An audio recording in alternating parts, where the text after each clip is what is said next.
নমস্কার, আমি টুলু। আমার এক নতুন রেসিপিতে আপনাদের সবাইকে স্বাগত। আজ হবে তালফুরুলি।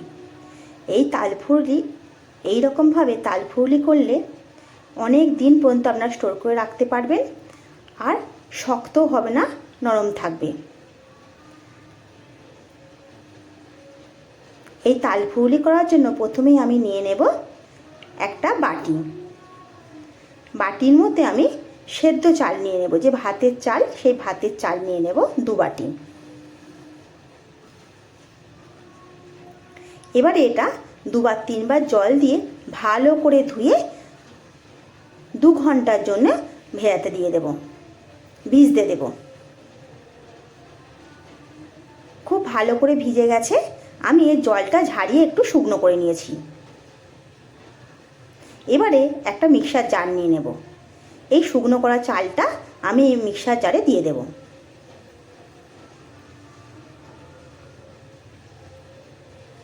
এবারে এই চালটাকে আমি গুঁড়িয়ে নেব। খুব মিহি করে গোড়াবো না, একটু দানা ভাব থাকবে, সেই রকমভাবে গোড়াতে হবে। ঠিক এই রকমভাবে দেখুন, এই রকমভাবে সব চালটা আমি গুঁড়িয়ে নেব।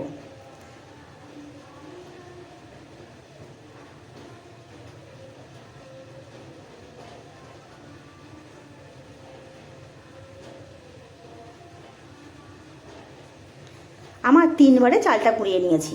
এবারে এর মধ্যে দেব স্বাদ মতো নুন, দেব একটা ছোট সাইজের নারকেল কোড়ানো, দেব হাফ বাটির মতো ময়দা। ময়দাটা দিলে একটু নরম হবে। সব কিছু খুব ভালো করে মিশিয়ে নেব।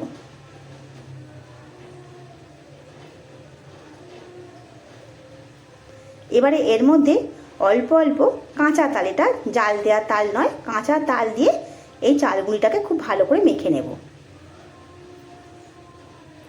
যতটা পরিমাণে তাল লাগবে সেই মতো দেব। আর এটা পুরো তাল দিয়েই মাখবো।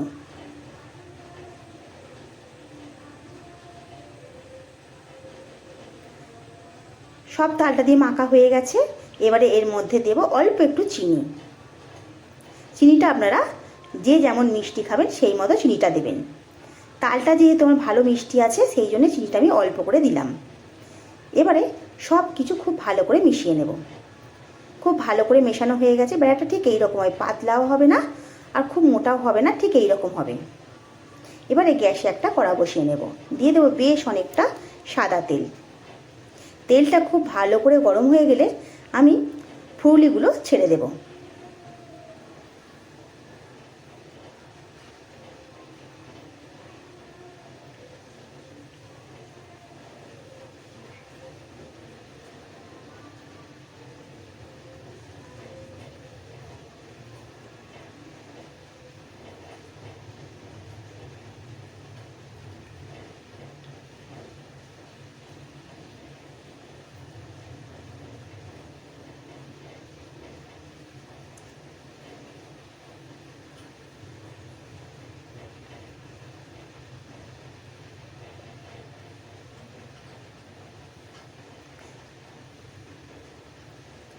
এবারে ফুরুলিগুলোর এক পিঠ হয়ে গেলে ছাঁচটা যে একটুখানি নেড়ে দেব।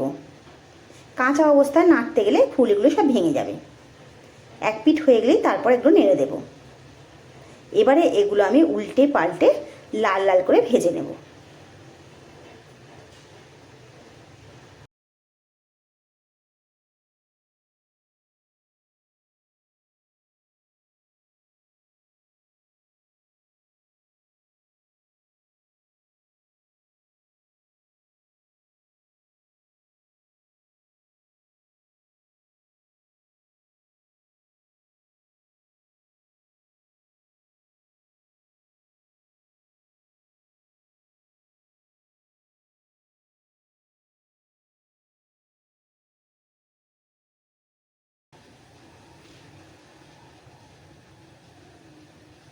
দেখুন ফুলগুলো লাল লাল করে ভাজা হয়ে গেছে। কতটা সুন্দর হয়েছে দেখুন,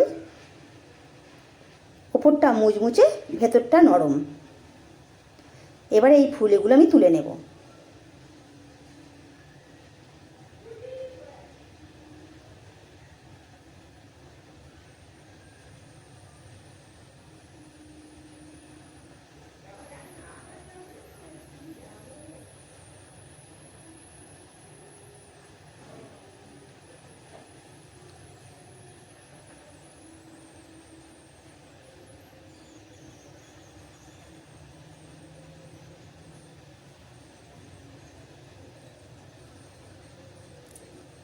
আমি তেলের মধ্যে আরও কিছু ফুগলি ছেড়ে দেব।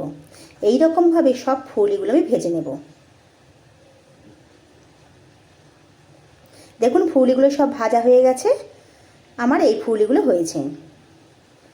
ওপরটা মুচমুচে আর ভেতরটা খুবই নরম। এটা আপনারা অনেক দিন পর্যন্ত স্টোর করে খেতে পারবেন, আর শক্তও হবে না, নরম নরম থাকবে। আপনারা এই রকমভাবে বাড়িতে বানিয়ে একবার দেখুন। ভালো লাগলে কমেন্ট করে জানাবেন। যদি আমার রেসিপিগুলো ভালো লেগে থাকে একটা লাইক করে দেবেন।